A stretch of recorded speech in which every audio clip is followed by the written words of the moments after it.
Welcome back, everybody. We're here. It is now rivalry week. We got one more regular season week before we start tiptoeing into conference championships and end of season. You got the rankings coming out tonight for the new ones that are just released for the college football playoff. But it got a lot of games are still up in the air that can change and flip a lot that's going on right now. But one of the bigger headlines that's going on right now, and as we move into this weekend slate, as far as Thanksgiving, we got Friday games as far as Black Friday, and we got Ole Miss and Mississippi State squaring off. Ole Miss is going into this game as a basically a touchdown favorite. And you've got all the cloud going on right now with Lane Kiffin and what the school putting out a press release saying, hey, his decision will be announced after this game and everything, so on and so forth. And people forget, like, Ole Miss is a top 10 team right now that is like in the college football playoffs, and nobody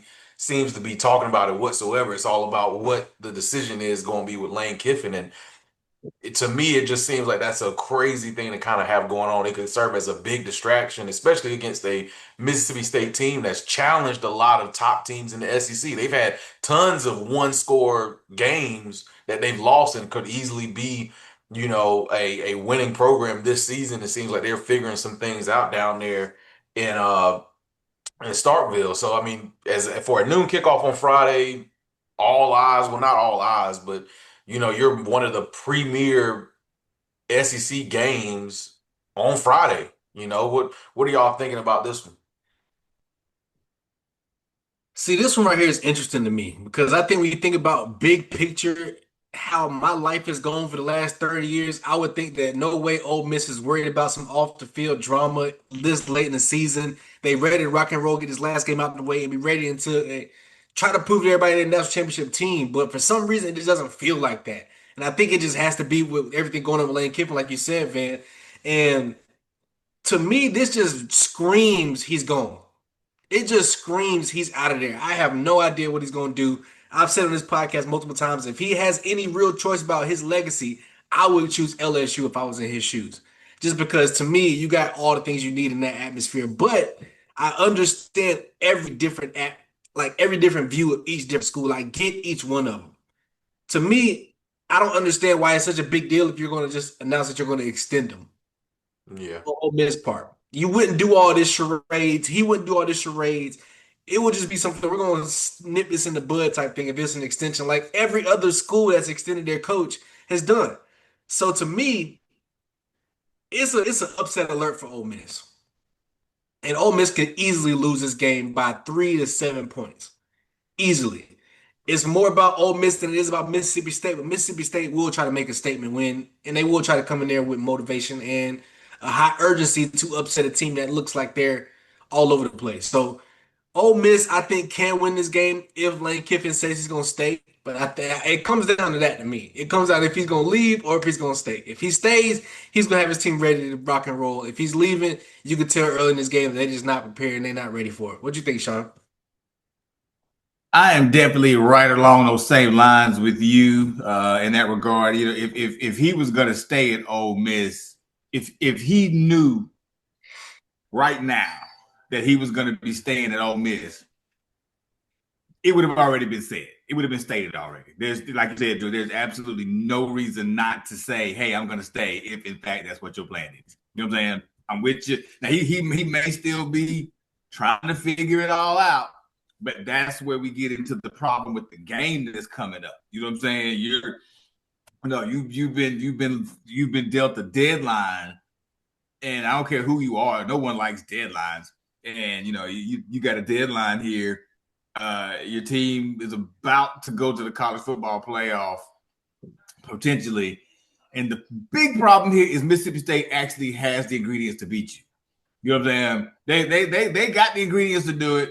Now, straight up, like you said, Drew, if Kiffin had no issues, no distractions or whatever, and he's just completely dialed in to this football game and nothing else was in the background creating noise and rat poison and all this stuff for him, Ole Miss wins this game by 10 plus points. But I believe that the noise is worth a touchdown in this game. It's worth a touchdown. and maybe even more because we all know what Lane does when his mind is not right in a game. You know what I'm saying? So this thing can go either way. I'm going to go with Ole Miss. I think they are the more talented team. They have been doing it at a higher level for longer than this Mississippi State coaching staff has been doing it. But I'm going to give Mississippi State a lot of credit for a very spirited effort in a game that looks like it shouldn't look somewhere in the third quarter. You know what I'm saying? But Ole Miss does grab control somewhere midway through the third quarter. You kind of say, okay, this is the playoff team that we kind of knew that we were going to get. But I wish I could see the prop bets, man. Like, what's the over under on the announcer talking about Lane Kiffin? How many times does Lane Kiffin's name come out of the mouth? Mm-hmm. How many times does LSU, Florida, those words just said during the broadcast? I'm gonna be watching, man, just to kind of just catch all the theatrics of the foolishness around this game. But that we call Lane Kiffin, man. But it's gonna be a fun game to watch. But again, yeah, they're gonna keep it close. Yeah.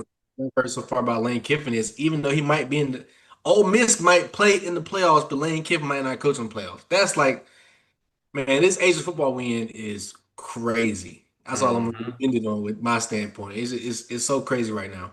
Yeah, and on top of that, you talking about a team that still scenario-wise has a shot to go to Atlanta. Ole Miss is in the SEC championship game with both. I know A&M and Bama need to lose, but these are two teams that have shown as of recently that, hey, they can be shaken a little bit. So, you never know what could happen in this week. It's rivalry week for a reason.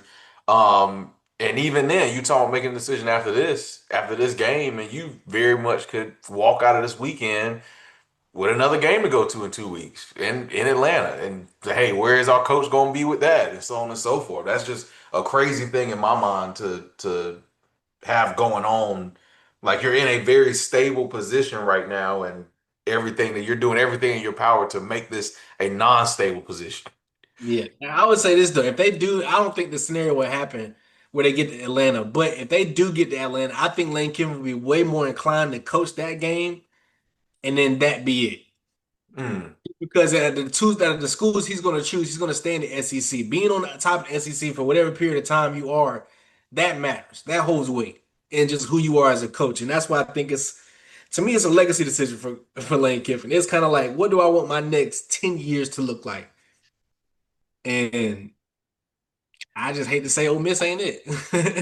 No, it's not. And it wouldn't be for anybody. I think what Lane Kiffin has done for Ole Miss or to Ole Miss up to this point is you look at where it's taken Ole Miss from as a brand and where it is today. I mean, Ole Miss will forever be, that school that you cannot just see on the schedule and just assume that you got a W coming.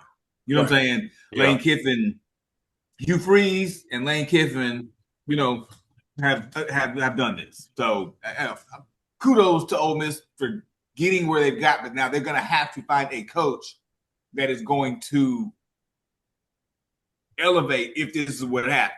You can't go back down to where Ole Miss came from. They're at a very pivotal point here. We're on an upward trajectory. So it's going to be very, very interesting to see what they do if he does leave, because they would then become the Florida, Arkansas, Ole Miss, second or third best available SEC job, but not even near the, maybe not even top 3 in the country of available jobs as far as good jobs are concerned. So, that'd be tough. Yeah, it's going to be tough for Ole Miss. The Lane is putting them in a very tough situation right now, which is not surprising.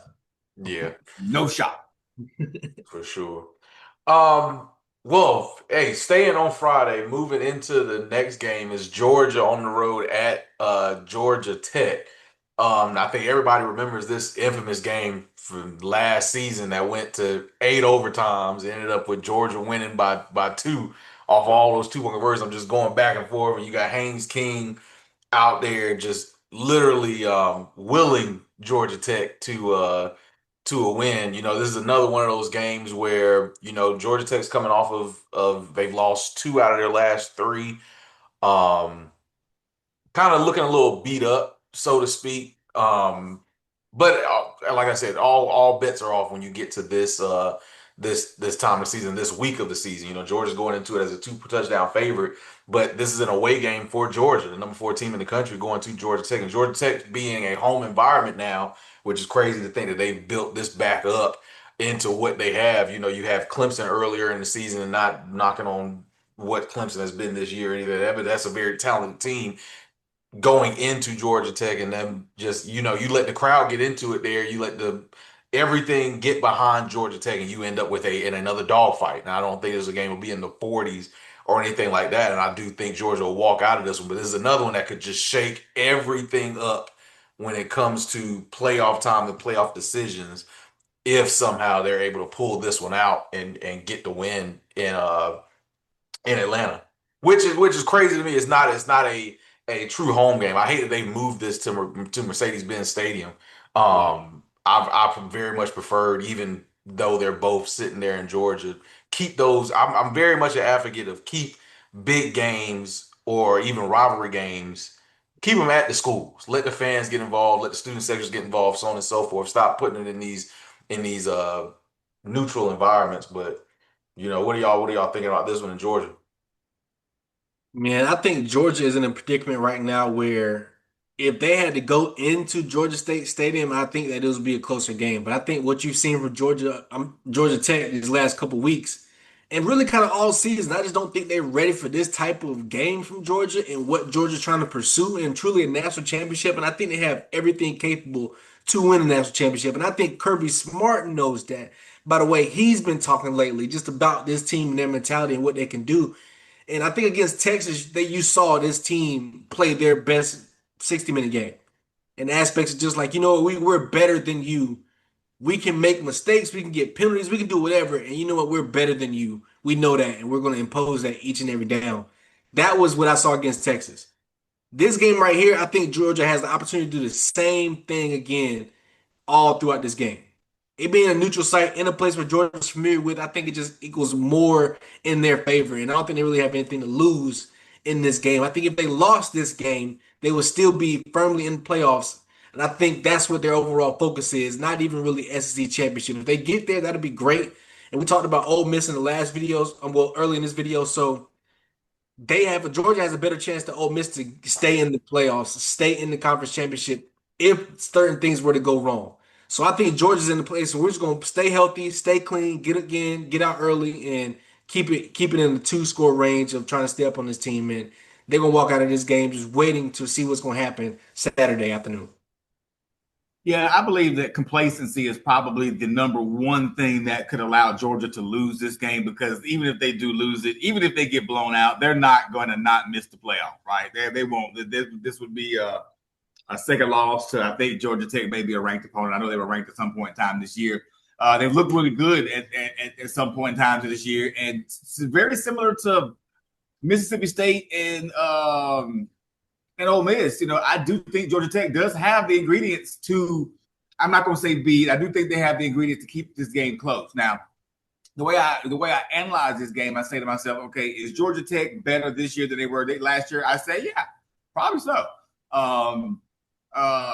Was Georgia better this year than they were last year at this point in time in the season? I would say probably so. Georgia has absolutely established themselves and established an identity.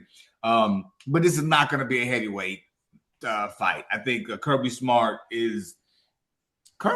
knows what's on the line. See, Kirby Smart is one of those coaches that's sitting around and looking and saying, okay, I'm good.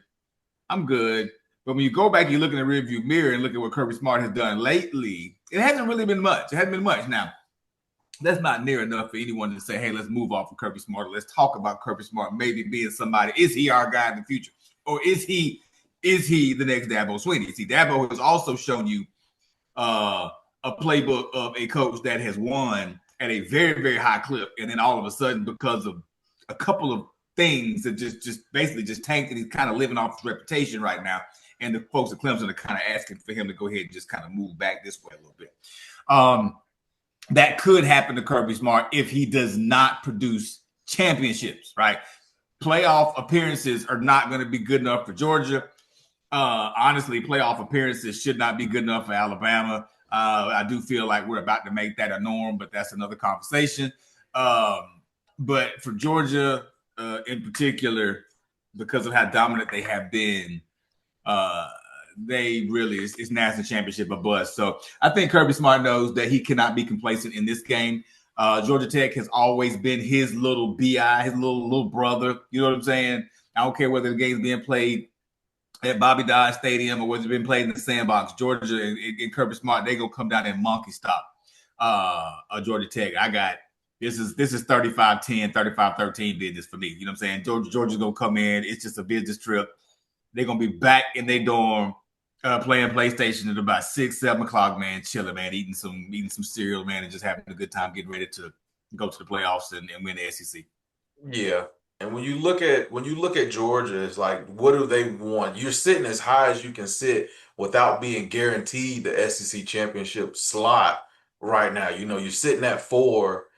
You kind of right where you want to be and just let the other pieces fall and let you kind of settle into where you're at now. They could make the SEC championship, and they're the one team that their winning or losing this game has zero impact in it.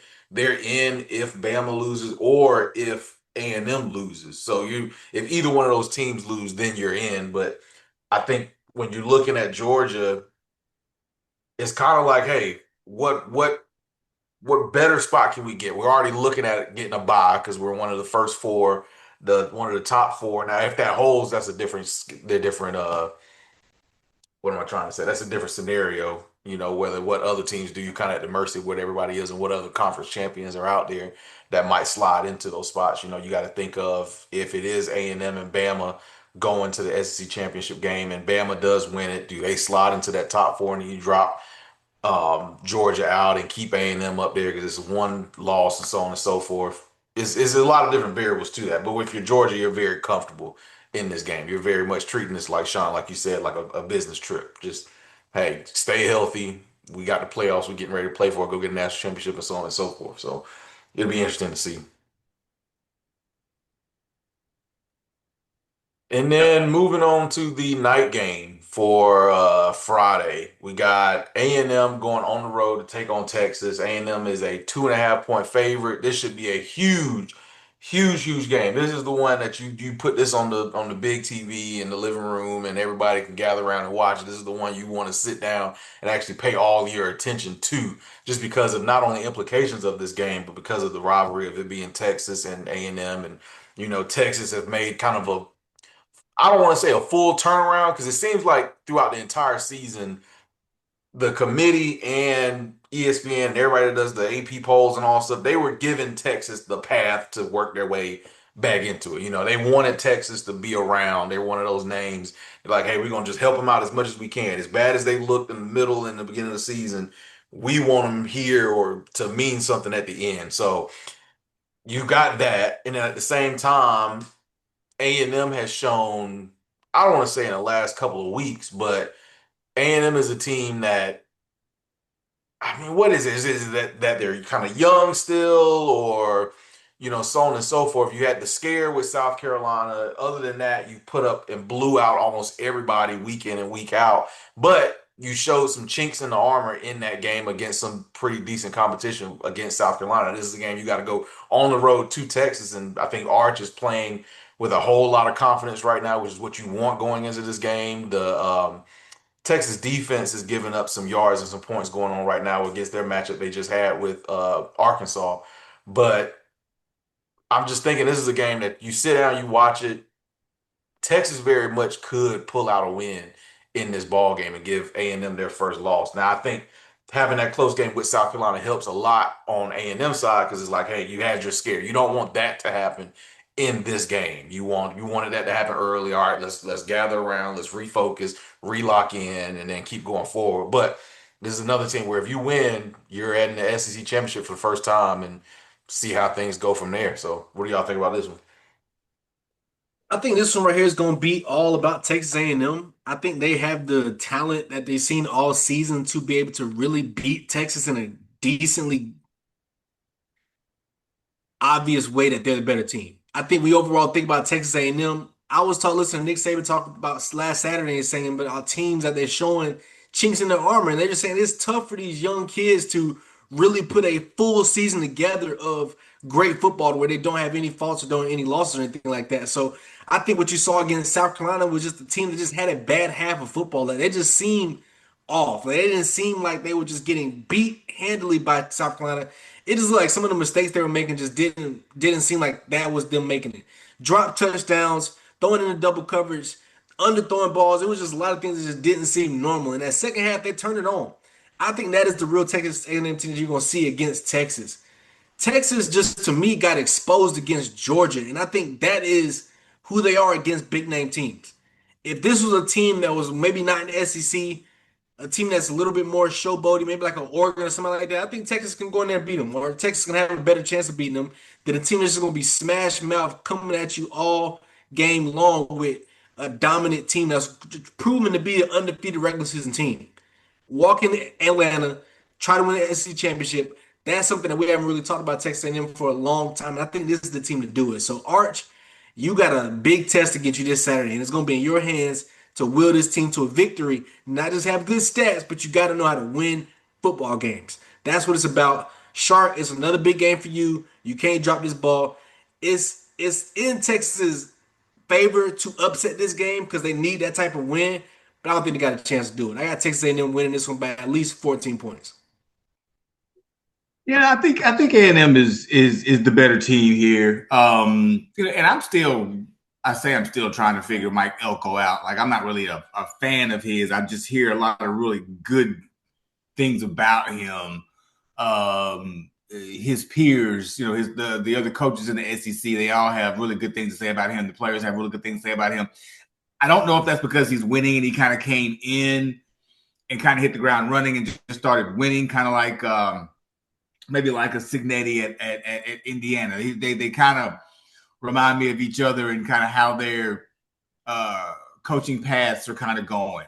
Now, of course, A&M's always been a school that should be where they are right now as opposed to in Indiana. But you still have two coaches that have somehow seemingly kind of come out of nowhere and made their teams juggernauts. And, while the world is still trying to figure out whether they truly are or not, they keep winning football games.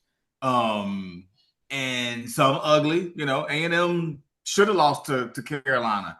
I'm not going to make that an indictment on A&M. I think Carolina played them really well in the first half. I think defensively, Carolina threw some exotic stuff out there at the quarterback and made him maybe just see something that he just hadn't really seen yet all year. And there's a couple of games that teams that have really good coaching staffs that know how to dissect film. There's a couple games out there that you can go and look at on A&M where you can find the holes and you can find the weaknesses because they are there. They are there. It's just, they do a really good job of covering them up. They have a very athletic quarterback. They can get them out of bad plays a lot of times, even if it's with his legs and things of that nature. So I do not think A&M is the best team in the country. I do not think A&M is going to win a national championship. Matter of fact, I think their odds to actually win a national championship are lower than a team like Alabama's, in my opinion.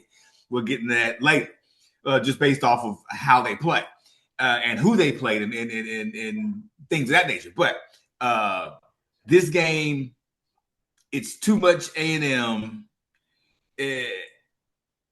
Texas just hasn't shown me enough. Yes, they're playing a little better. I think that is more so Sark learning how to manage Arch in the offense more so than Arch taking over the offense. You know what I'm saying? And until Arch takes over the offense, I don't think Sark is going to be able to really call the plays that he really wants and needs to call to win a big game like this. I think Arch still has him a little limited in that regard. Hopefully next year it's a different story. I do see improvement, but I think going up against an A&M team in a rivalry game like this, albeit at home, y'all are at home, that's a great advantage. I think A&M just has a little too much at this particular point in time, and it's been shown to us all season. And what I have seen with my eyeballs from Texas A&M and for what I've seen in my eyeballs at Texas, just looking at these two teams solely, period, I almost can't even put them in the same category. I almost can't do that. We're not even looking at the same football teams right now. A&M, I got them, 14. I got them. I got 14, and I got it. I got it pretty easy. 14 points. Yeah. I think I'm right there with you. I'm right there with you. Well, thank you everybody for tuning in. Stay tuned for the other half. We'll get into the Saturday slate. Until then, we'll see you next time.